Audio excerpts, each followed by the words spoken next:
자, 우리 몸에는 이제 혈액 속에 포도당이 떠다니고 있는데요. 이 혈액에 있는 포도당은 이제 물론 식사를 해서 혈액에 들어온 거죠. 이 포도당은 우리 몸의 세포 안으로 들어와야 돼요. 이 세포 안으로 포도당을 들어오게 해주는 게 인슐린이에요. 당뇨병은 두 가지 기전에 의해서 올 수가 있는데, 이렇게 포도당을 세포 안으로 들어오게 해주는 인슐린이 부족하면 또 올 수가 있어요. 근데 인슐린이 많이 충분히 나와도 당뇨가 올 수 있어요. 왠지 포도당이 세포 안으로 잘 들어가질 못해요. 그러면은 그걸 우리가 인슐린 저항성이라고 하는데, 그럼 인슐린이 많이 나오는 사람도 당뇨가 올 수 있습니다. 그래서 그 인슐린 저항성이라는 거는 포도당이 세포 안으로 들어가는 데 있어서의 문제가 있는 경우를 인슐린 저항성이라고 합니다. 쉬운 개념은 아니지만 어쨌거나 그 분비된 인슐린이 포도당하고 만나서 데리고 문 안으로 못 들어온다는 그 결과만은 확실하기 때문에 인슐린 저항성이 있는 분들은 이런 부분에 좀 주의하셔가지고 초기에 식사 조절이라든가 아니면 병원에서 그 진단 받으시는 것들 늦추시면 안 될 것 같습니다. 이제 식후 혈당이 높다는 얘기를 하는 건데요. 자, 우리가 인슐린은 두 가지 타입으로 분비가 돼요. 시냇물 흐르듯이 계속해서 조금씩 나오고, 또 한편으로는 우리가 뭘 먹었을 때 거기에 맞춰서 인슐린이 이제 탁탁 분비가 돼서 흡수를 하고 또 혈당을 떨어뜨리는 건데, 혈당 스파이크라는 거는 밥을 먹었을 때 나와줘야 되는 요 인슐린이 잘 못 나와주는 겁니다. 그리고 나와도 좀 전에 얘기했듯이 인슐린 저항성이 있으면은 많이 나와도 제대로 인슐린이 작용을 못하기 때문에 식후 혈당이 높아지는 경우죠. 그래서 우리가 식후 혈당이 높아지는 경우에도 당뇨 기준에 의해서 식후 2시간 혈당을 200을 당뇨 기준으로 보고 있는데, 200이 안 넘더라도 정상인은 2시간 때 140 미만으로 떨어지거든요. 그래서 이제 140에서 200 사이에 이런 혈당 스파이크가 있는 경우를 우리가 또 내당능 장애, 당뇨 전 단계다 이렇게 보고 있고, 그래서 이렇게 식후의 혈당이 정상 수준으로 안 떨어지는 사람은 당뇨가 생길 가능성이 많이 있습니다. 일반적으로 그 각 시대는 그 시대의 어떤 그 생활상이라는 게 있잖아요. 보통 라이프 스타일이라고 보통 표현하는데, 요즘의 라이프 스타일의 큰 특징을 한 두 가지를 본다면, 첫 번째는 자동차 문화의 발달이죠. 걷지를 않고 웬만하면 차를 타고 다닌다는 게 첫 번째고, 두 번째는 여가 시간에 IT 기기와 무척 친하다는 게 한 가지 특징입니다.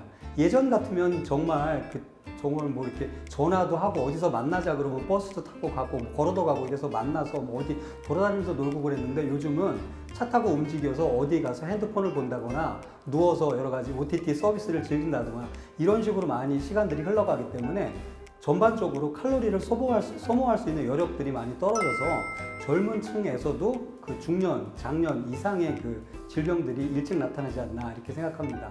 좀 더 그 많이 만나고 좀 더 많이 움직이는 그런 습관으로 바뀌어주면 좋겠어요.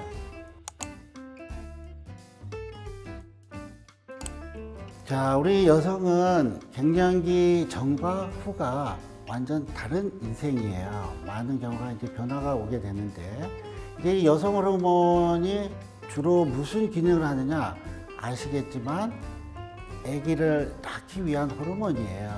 그래서 이 여성 호르몬의 주 기능 중에 하나가 젊은 여성들 같은 경우에 허벅지나 엉덩이 쪽으로 피하 지방이 많이 두껍습니다.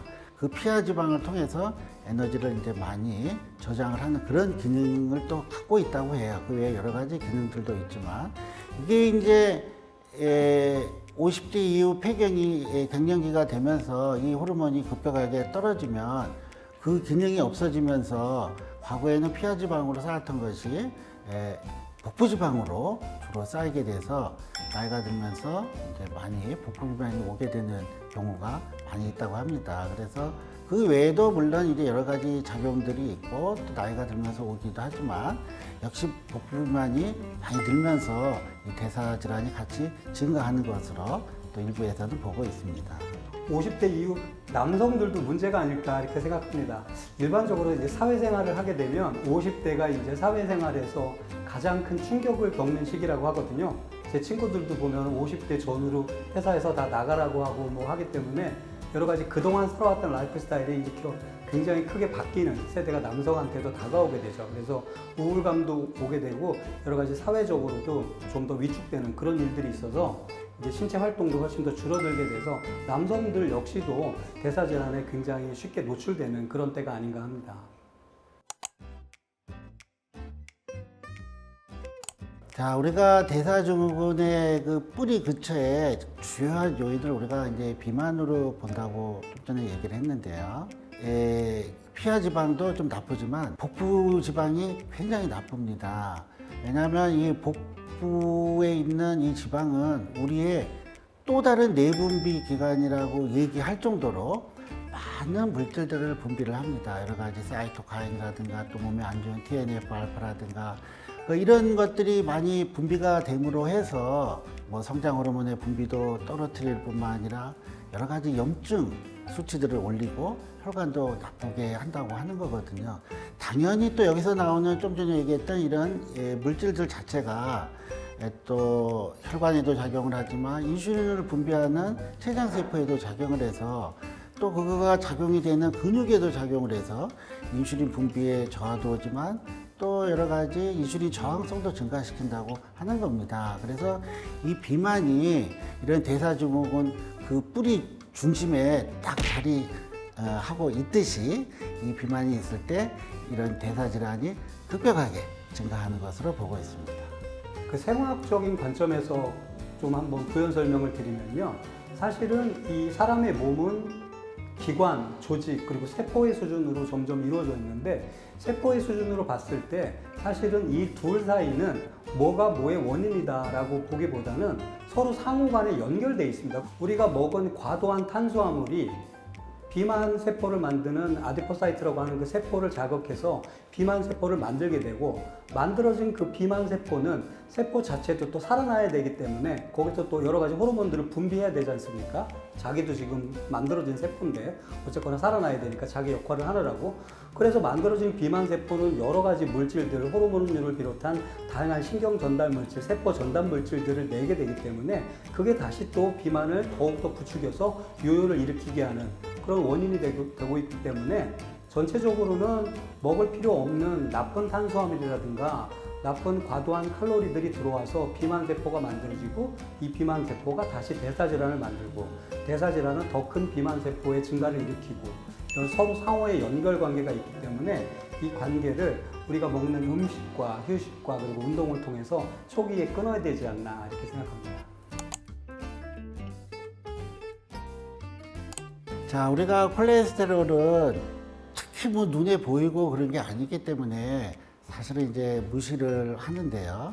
하지만 이 콜레스테롤이 꾸준히 10년, 20년이 지속이 됐을 때 이 콜레스테롤에 특히 LDL 콜레스테롤 같은 경우 혈관에 침착을 한다 하기도 하고 또 이런 것들이 또 염증 반응을 일으키기도 한다 해서 우리가 콜레스테롤이 높은 경우에도 반드시 떨어뜨릴 것을 권고하고 있습니다.